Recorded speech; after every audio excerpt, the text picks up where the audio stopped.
explique un petit peu ma vie, ou ce que j'ai vécu avec le Seigneur. Et un jour, le Seigneur me dit, reviens vers moi. Amen. C'est vrai que je suis parti un peu là où je ne devais pas aller. Alléluia.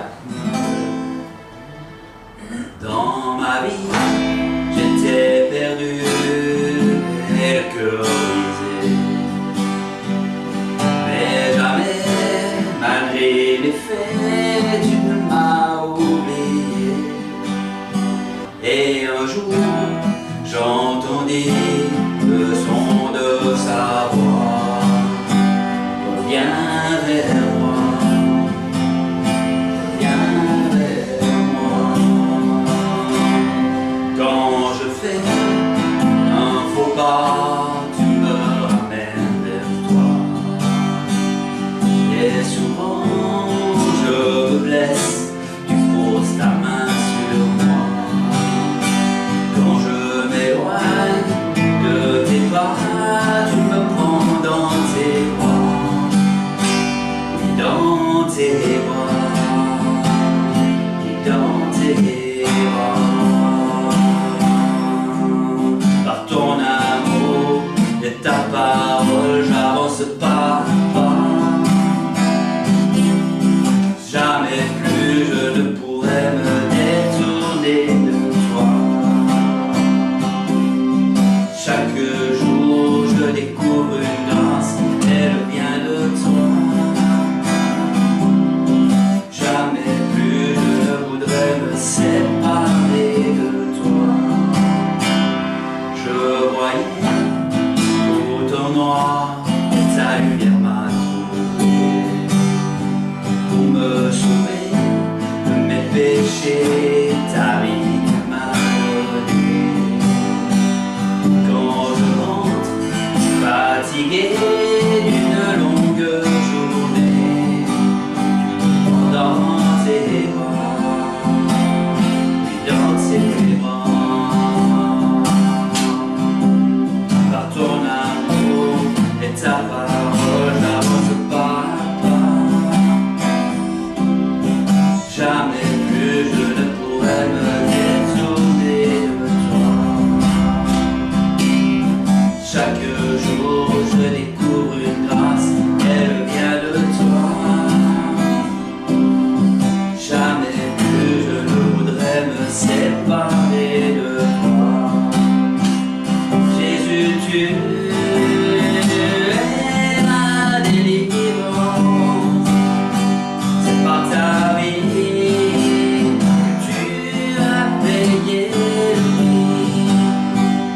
Jésus, tu es mon assurance, c'est par ta vie que je suis libre aujourd'hui. Et c'est par ta vie que je suis libre aujourd'hui. Bravo!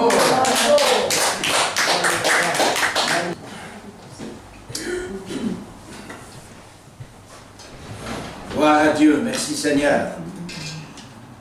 Ce matin, je prendrai un texte dans l'évangile de Jean et j'aimerais m'arrêter surtout sur un verset. Mais je vous donne un petit peu le contexte, parce que c'est important de l'avoir. Or, il s'éleva de la part des disciples de Jean une dispute avec les Juifs touchant la purification. Il va trouver Jean et lui dire « Rabbi, celui qui était avec toi au-delà du Jourdain et que tu as rendu et à qui tu as rendu témoignage, voici, il baptise et tous vont à lui. » Jean répondit « Un homme ne peut recevoir que ce qui lui a été donné du ciel. » Et ce texte, ce contexte, donc c'est l'histoire où les disciples de Jean, ils ne comprennent pas pourquoi Jésus s'est mis à baptiser. Un autre texte nous dira, c'est pas trop lui qui baptisait, mais c'est les disciples qui baptisaient les gens. Et donc, quand les disciples viennent discuter avec Jésus, avec Jean, pardon, eh bien, Jean va leur donner une réponse qui est très, très intéressante. Hein, ils disent, oui, Rabbi, celui que tu as, maître, celui que tu as baptisé, voilà, il baptise. Et c'est intéressant, c'est pas au même endroit d'ailleurs qu'il baptisait. Jean répondit, un homme ne peut recevoir que ce qui lui a été donné du ciel. Et c'est ce verset que j'aimerais vous laisser ce matin. Je le relis. Un homme ne peut recevoir que ce qui lui a été donné du ciel. Et j'aurai l'occasion de revenir dans mes prochaines prédications sur un sujet qui est le sujet de la foi. Parce que je crois qu'on peut progresser dans le domaine de la foi. Il faut savoir que Dieu nous a donné une mesure, plus exactement la mesure de foi. Chacun, vous avez reçu la mesure de foi, et si vous méditez là-dessus, ça va vous faire certainement beaucoup de bien, vous l'avez peut-être déjà fait, mais la foi que vous avez reçue, c'est la foi de Jésus. Amen. Amen. Vous avez déjà prié, moi j'ai vu prier des temps, Seigneur, augmente-moi la foi. Hein? Parce qu'on prend un texte, qu'on tourne un petit peu, qui est dans l'évangile notamment de Marc, aussi dans Matthieu, hein? Augmente-nous la foi, alors on prie ce texte. Mais Dieu nous a donné la mesure de foi, et d'ailleurs il va dire, je vous en ai donné beaucoup plus. La preuve, c'est que si vous aviez simplement, si vous aviez de la foi comme un petit grain de sénévé, ça veut dire que si vous aviez, ça veut dire que vous en avez reçu plus. Hein? Mais si vous en aviez reçu qu'un petit grain, hein, vous avez déjà remarqué un grain, c'est plus petit qu'une tête d'épingle, hein, un grain de sénévé, un grain de moutarde, vous pourriez dire à cette montagne, ôte-toi de là et jette-toi dans la mer, elle vous obéirait, elle le ferait. Donc, il y a la mesure de foi que Dieu nous a donnée. Et je redis quelque chose sur lequel vous pouvez méditer. Vous avez reçu la même foi que Jésus. C'est la foi de Jésus que Dieu vous a donnée, qu'il vous a impartie, qu'il a mis déjà en vous. Amen. Vous savez, c'est comme un muscle qui a été mis en vous. Et ce muscle, eh bien, soit je vais l'utiliser, soit je ne vais pas l'utiliser. J'ai fait une expérience l'année dernière de ne pas utiliser mes muscles pendant 5 semaines et demie. Et j'ai vu le résultat, c'est qu'au bout de 5 semaines et demie, même peut-être un petit peu plus parce que d'ici j'émerge vraiment, eh bien quand je voulais prendre un mouchoir, j'arrivais même pas à l'enlever du carton dans lequel il était. Vous savez, le mouchoir sort, on l'attrape, on le tire, ça pèse rien du tout, ça pèse 3 grammes, 5 grammes, j'en sais rien. J'arrivais pas. Pourquoi? Parce que mes muscles, et on m'a dit là-bas, on m'a dit, au bout de 72 heures, vos muscles ont perdu déjà énormément de force. Et est-ce que le muscle a disparu? Vous avez 639 muscles dans votre corps. Et certains, on les utilise plus que d'autres. Hein? Il y a certains muscles, quand on les utilise plus, hein, ceux par exemple des bras, quand on fait plus grand chose, ben, des fois ça se voit. Hein? Alors, quand les dames veulent garder leur beauté, elles remusclent un peu pour que tout se remette bien. Oh, les hommes aussi, hein. On n'est pas différents. Mais ce que je veux dire par là, c'est si vous comprenez que votre foi, c'est un muscle, pour que votre muscle se développe, qu'est-ce qu'il faut faire? À votre avis? Eh oui, il faut l'utiliser, il faut le faire fonctionner. Et c'est pourquoi c'est important d'apprendre à vivre par la foi. Et vivre par la foi, ça implique plusieurs éléments. Le premier élément, c'est de vraiment comprendre, je vous en ai déjà parlé, mais que vous avez un héritage dans le ciel. Pas vous aurez un héritage, vous avez déjà reçu, il y a 2000 ans, un héritage avec votre nom sur et vous avez le code pour rentrer. Ce code, c'est le nom, il a 5 lettres, Jésus. Amen. Jésus. Amen. Et avec ce code-là, vous allez prendre dans le ciel. Mais il y a certaines parties qui pèsent plus que d'autres à prendre, certains cadeaux qui pèsent plus que d'autres. Et moi, j'étais bien incapable de prendre un cadeau quand j'ai eu mes 5 semaines et demie dans le potage. Hein, eh bien, j'arrivais rien à prendre. D'ailleurs, j'ai fait une sortie à ma femme qui l'a fait rire d'un côté, je ne sais pas si elle a vraiment ri, mais elle me dit, de quoi as-tu besoin? Je lui ai répondu, de la foi. Qu'est-ce que tu veux? Ah oui, qu'est-ce que tu veux que je te ramène? Elle corrige, c'est bien. Qu'est-ce que tu veux que je te ramène? Elle me demande, et je lui dis, la foi. Je ne sentais plus rien. J'avais l'impression d'être vide, mais vide comme une coquille d'escargot, dont l'escargot a été enlevé. Et quand elle m'a répondu, mais tu as la foi. Mais je ne la sentais plus. Pourquoi? Parce que ça faisait des semaines que je ne l'avais pas utilisée. Bien sûr. Il y a certains muscles, je ne me rendais pas compte que j'avais plus de muscles. Ma femme s'en est rendue compte quand j'étais donc dans le coma et qu'elle est venue me trouver et qu'elle a touché mes jambes, il n'y avait plus rien. C'était, mes jambes étaient des petites jambes, toutes petites, toutes petites, là, il n'y avait plus rien.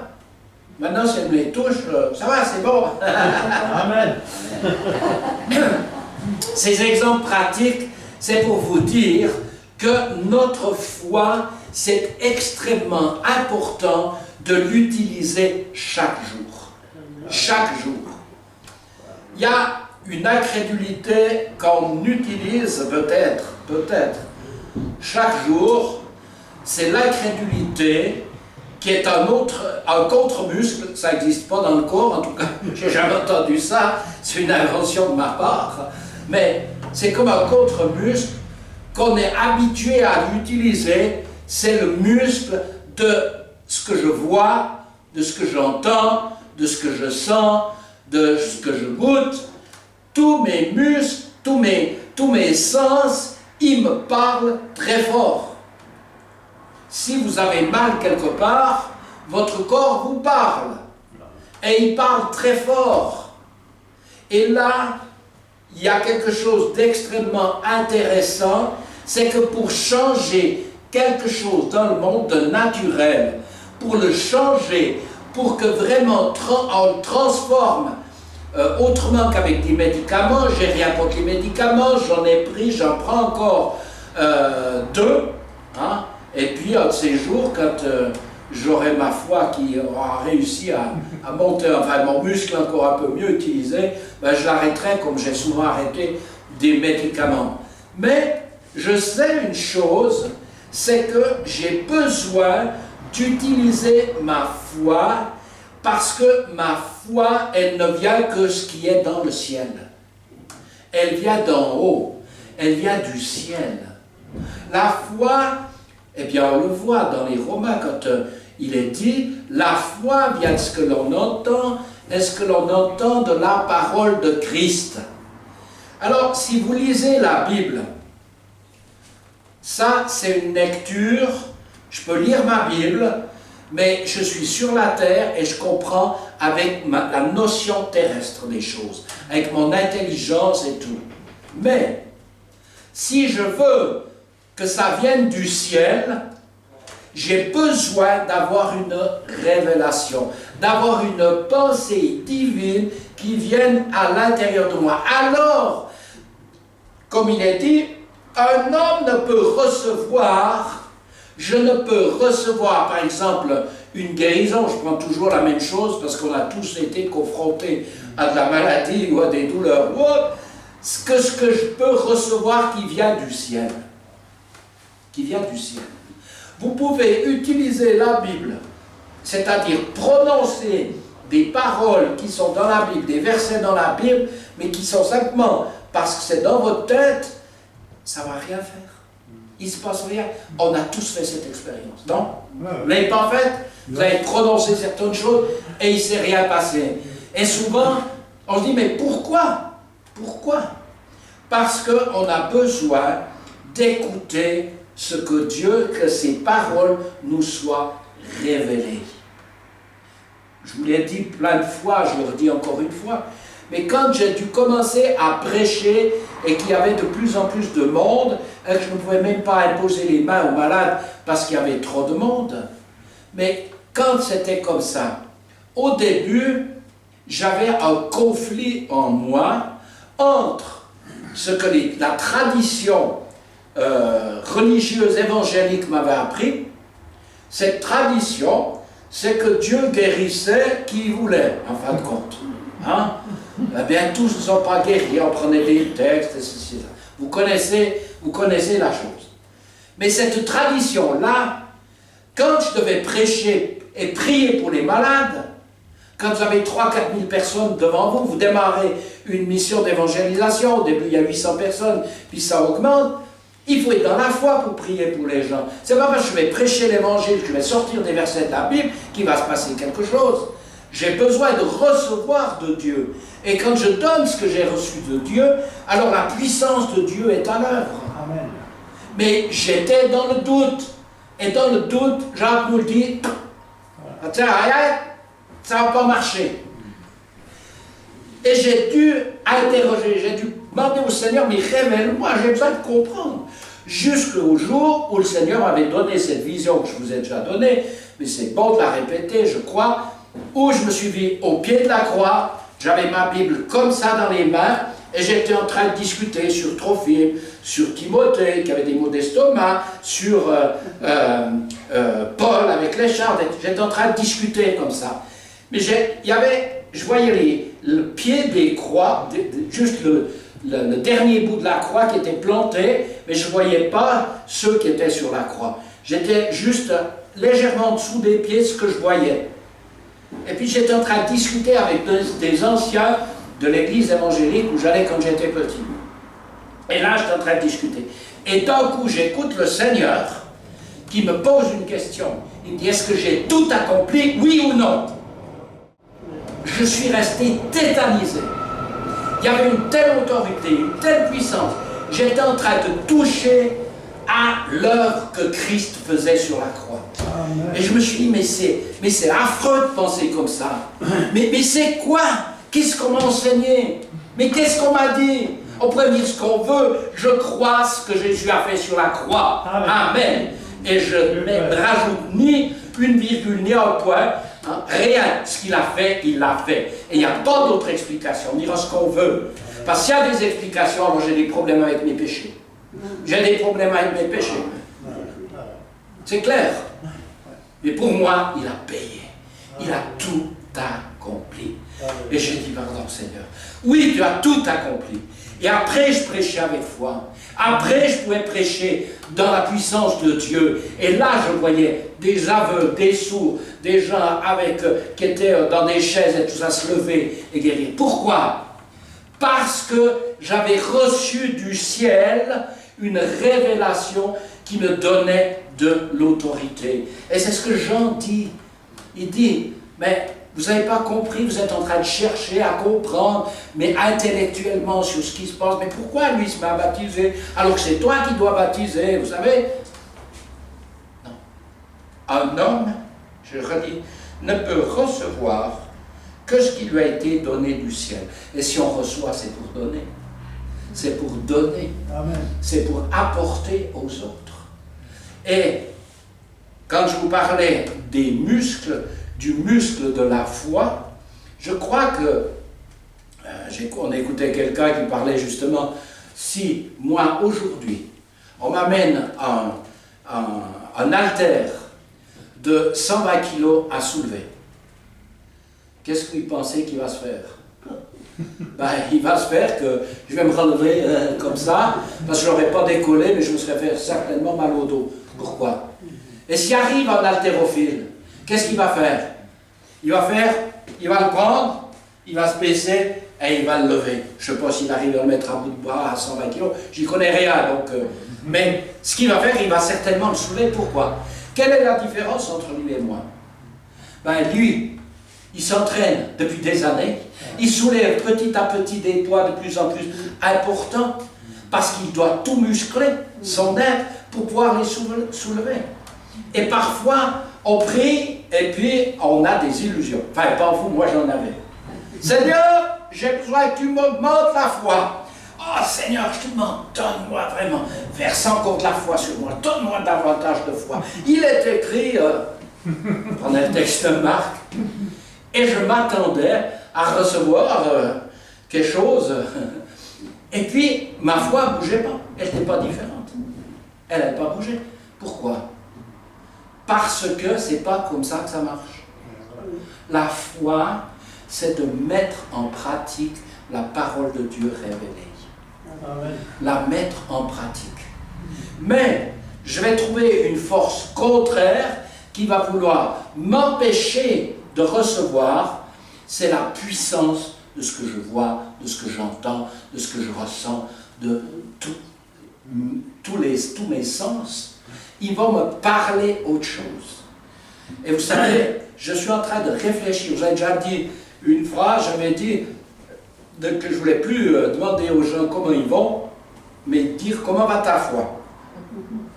Alors j'ai fait un petit peu, puis après je me suis arrêté, les mauvaises habitudes reviennent, et ces jours je reméditais, cette nuit je reméditais là-dessus, et je disais, mais quelle est la bonne question à poser aux gens?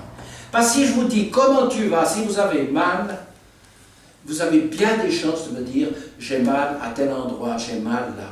Et qu'est-ce que je fais? Je vous aide à être un peu plus incrédule. Ce que je crois, c'est ce que je parle. Hein. C'est marqué dans les Corinthiens. J'ai cru, c'est pourquoi j'ai parlé. Je crois que c'est au Corinthiens 4.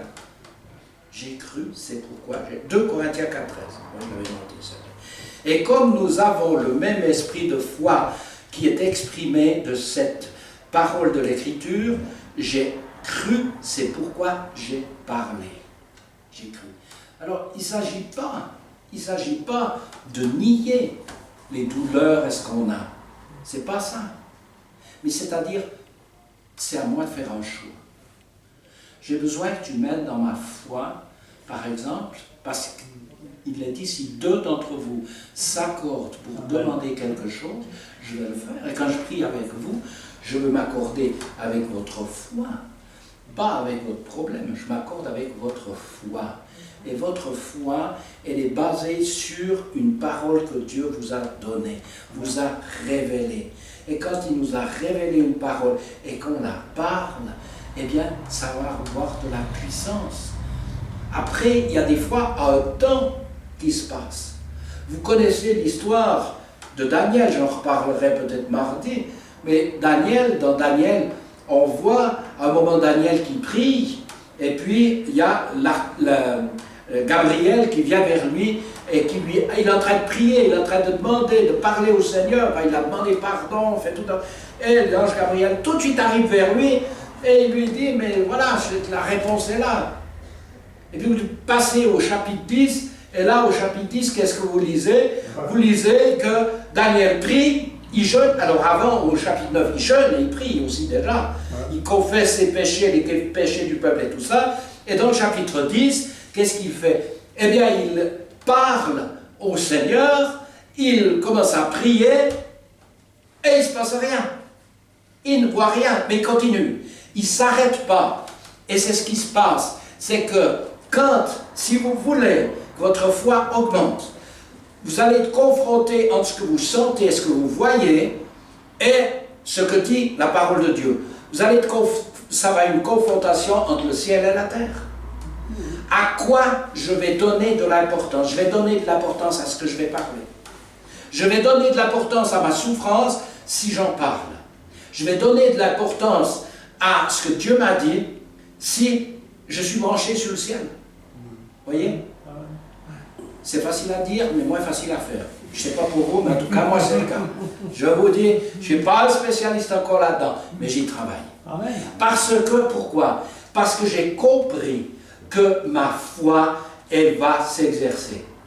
Et je sais que je commençais au début, je priais pour des aveugles, je n'en voyais aucun guéri. Pourtant, j'avais une révélation, mais mon muscle avait besoin de se développer. Et j'ai continué de prier pour eux. Et j'ai continué de prier pour eux. Et ça me gênait, J'étais malheureux quand je voyais le gars qui ne me voyait pas. Et je disais, mais Seigneur, qu'est-ce qui se passe? Je crois de tout mon cœur, je ne vois pas comment je peux croire plus, et tout ça. Mais il fallait que ma foi passe le stade de ce que je voyais. Je ne m'en rendais pas compte, mais ce que je voyais. Je m'attendais tout de suite que le gars voit tout de suite. Et vous avez des fois des gens comme les lépreux, ils sont repartis, eh ben, ils étaient aussi lépreux qu'avant, apparemment. Mais c'est en chemin. Combien de temps ils marchaient, j'en sais rien, la Bible ne me le dit pas. Mais en chemin, ils ont d'un coup découvert qu'ils avaient été guéris, enfin que leur lèpre avait disparu. Il n'y en a qu'un qui revient, et il n'y en a qu'un qui va être restauré complètement. Mais pourquoi? Parce qu'en parlant ce qui est du ciel, vous allez vivre et vous allez permettre à votre héritage dans le ciel. Ne demandez pas à Dieu de vous guérir, il vous a déjà guéri. Amen. Ne demandez pas à Dieu de pourvoir à vos besoins, il a déjà pourvu. Ne demande pas, Jean-Pierre, à Dieu de faire ceci ou de faire cela, il l'a déjà fait. Il se repose. Il a fait, il a tout fait, il a tout accompli. Jésus a tout accompli, il a fini. D'ailleurs, on ferait mieux de mettre ce terme aussi, c'est fini. C'est plus juste de dire c'est fini que tout accompli. Tout accompli, c'est un petit peu moins facile je dirais pour moi en tout cas, c'est moins facile de voir, mais s'il dit c'est fini, la maladie, c'est fini. Pour le ciel, c'est fini la maladie. Ça me parle beaucoup plus que de dire tout est accompli. C'est encore un petit peu presque nébuleux, si vous voulez dire. Mais oui, c'est accompli, mais c'est quoi? Non, c'est fini la maladie, c'est fini le péché, c'est fini l'injustice. Tu es devenu juste. Oui. Amen. Amen. C'est fini. Adieu. Amen. Eh bien, Seigneur, je bénis mes frères et sœurs. Je te loue, Seigneur, parce que tu es ce Dieu glorieux, merveilleux. Merci parce que nous avançons dans la foi et nous voyons déjà ton œuvre. Nous voyons déjà tant de choses se passer parce que tu es le Dieu des miracles et des merveilles. Et aujourd'hui encore, je vous bénis au nom de Jésus-Christ. Sa grâce est sur vous, sa santé est sur vous, Amen. Parce qu'on regarde dans le ciel. Amen. Et s'il y a quelque chose qui est dissonant, discordant avec votre santé, eh bien ça doit disparaître, ça doit figer le camp dans Jésus. Amen. Parce qu'il a payé, c'est accompli, c'est fini. Et merci Seigneur. Et je bénis tous celles et tous ceux aussi qui écouteront ce petit enseignement, qu'ils soient richement bénis au nom de Jésus. Amen. Amen, amen. Amen. Adieu. Amen. Merci beaucoup, Jean-Pierre.